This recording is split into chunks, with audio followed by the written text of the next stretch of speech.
Daily news Dubai के सब नाजरीन को अस्सलाम वालेकुम। मैं हूं मोहम्मद ज़हीर अख्तर और जैसा कि आपने वीडियो का टाइटल पढ़ लिया होगा कि यूएई का फ्री वीज़ा किस तरह मिलेगा। जैसे कि ये मेरी एक सिस्टर हैं जिन्होंने फ्री वीज़ा लेने की कोशिश की। उन्होंने मुझे एक स्टोरी सुनाई है, मैं आपके साथ शेयर करने जा रहा हूँ। आप भी वो स्टोरी सुन लें, बाद में रोने का फ़ायदा नहीं है जैसे अब वो बैठ के रो रही हैं। तो आपको बता दूं कि उन सिस्टर ने मुझे सबसे पहले जी शेयर किया है, एग्रीमेंट पेपर होता है वो शेयर किया है कि ये देखें जी, ये मैंने ऑनलाइन एक बंदे से रब्ता हुआ, उसने मेरी एग्रीमेंट मुझे भेज दी है।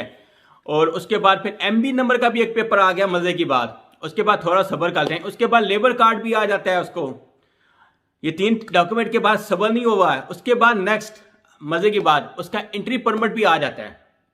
एंट्री परमिट भी आ जाता है। उसके बाद वो सिस्टम मुझसे रब्ता करती हैं, कहते हैं जी अभी उस भाई ने मुझे ये बोला है कि 600 दिरहम आप मुझे भेज दें तो कैंटी आपका प्रोटेक्टर करवाना है और आपका मेडिकल की है वो मेडिकल करवाना है आपका।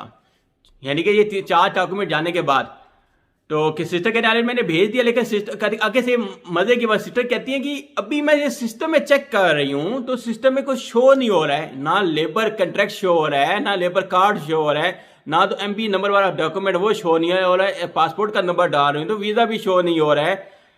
तो मैंने उसको बोला है, मैं कहा सिस्टर कोई भी इंटरनेट पे आके आपको एक हफ्ते के अंदर अंदर ये सब चीज़ें दे रहा है तो कॉमन सेंस है। आपको पहला डॉक्यूमेंट आया था, उस चेक आपने ऑनलाइन चेक किया था जी, चेक किया तो उन्होंने बोला जी जैसे ये मैं प्रोटेक्टर करवाऊंगा, प्रोटेक्टर के बाद ये आपका सब सिस्टम में अपडेट हो जाएगा। मेरे भाई यूएई का सिस्टम दुनिया का नंबर 1 सिस्टम है, ये बात याद रखिए अपने दिमाग में।